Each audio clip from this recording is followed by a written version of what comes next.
Drama serial मन मस्त मलंग रिया और कबीर जो कि बकौल कबीर के कि वो हनीमून पर गए हैं। वहाँ पर रिया पहले तो कबीर से बहुत ज़्यादा खफा रहती है, लेकिन कबीर जैसे कि पहले ही वादा कर चुका था कि तुम और मैं दोनों ये वादा कर लेते हैं कि तुम जितना मुझे तंग कर सकती हो तो मुझे तंग करो, और मैं तुम्हें ये साबित करूँगा कि मैं तुमसे मोहब्बत करता हूँ और वाकई मोहब्बत करता हूँ। और इसीलिए फिर उस वादे पर कायम थे। और रिया काफ़ी ज़्यादा एटीट्यूड दिखाती रहती है कबीर को, और कबीर उसकी बहुत ज़्यादा खुशामदी करता रहता है और उसके सारे नाज नखरे उठा रहा है। और फिर रात को लाइट चली जाती है और फिर रिया बहुत ज़्यादा डर जाती है। वो कबीर को बुलाने लगती है और फिर कबीर आता है और कबीर रिया से कहता है कि तुम डरो मत, मैं तुम्हारे साथ हूँ, बल्कि हर मामले में मैं तुम्हारे साथ हूँ और मैं तुम्हारी इज़्ज़त पर कभी भी कोई भी आँच नहीं आने दूँगा।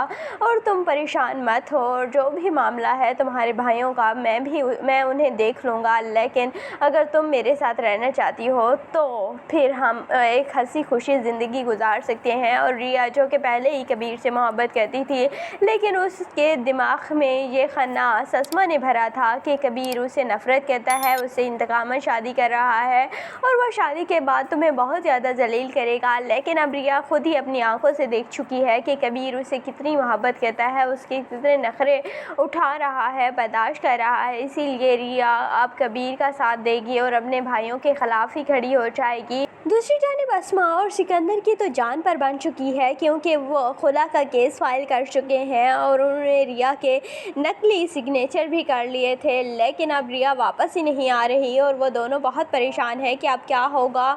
क्या अगर रिया वापस आई और रिया ने कबीर के हक़ में ही फ़ैसला कर लिया और वो दोनों मियाँ बीवी एक दूसरे के साथ खुश हो गए और रिया की सारी मिसअंडरस्टैंडिंग ख़त्म हो गई, तो हमारा तो शादी का मकसद ही फ़ेल हो जाएगा और हम तो बुरी तरह से नाकाम हो जाएंगे। और कबीर यही चाहता है और कबीर कहता भी है रिया से कि मैंने तुम्हारे बहन भाइयों को बहुत अच्छा मज़ा चखाया है और उन्हें ऐसी सज़ा दी है कि वो अब हाथ भी मलेंगे, सर भी मलेंगे और सर पीटेंगे भी कि उन्होंने ये क्या कर दिया। कबीर से रिया की शादी ही नहीं करवानी चाहिए थी। दूसरी जानिब अब कबीर के सामने बहुत ही जल्द वाजिद की हकीकत भी सामने आ जाएगी, क्योंकि जब रिया उन्हें बताएगी कि ये सारा प्लान अस्मा का था तो फिर वो कड़ियाँ से कड़ियाँ मिलाते वाजिद तक पहुंच ही जाएंगे, क्योंकि सारे घर वालों को कबीर के तो पता है कि अस्मा किसी लड़के को पसंद करती थी और इसी वजह से उसने मुबीन से तलाक ली थी। हालांकि अभी तक उन्हें वाजिद का मुझे नहीं लगता कि आइडिया है कि वो लड़का वाजिद था, इसीलिए तो वाजिद के साथ इतना फ्रेंडली बिहेव करते हैं। और ये सारा राज अब कबीर खोलेगा और कबीर अब अस्मा के पीछे पड़ जाएगा, उसकी ताक में लग जाएगा और वो एक दिन सारी हकीकत तक पहुंच जाएगा।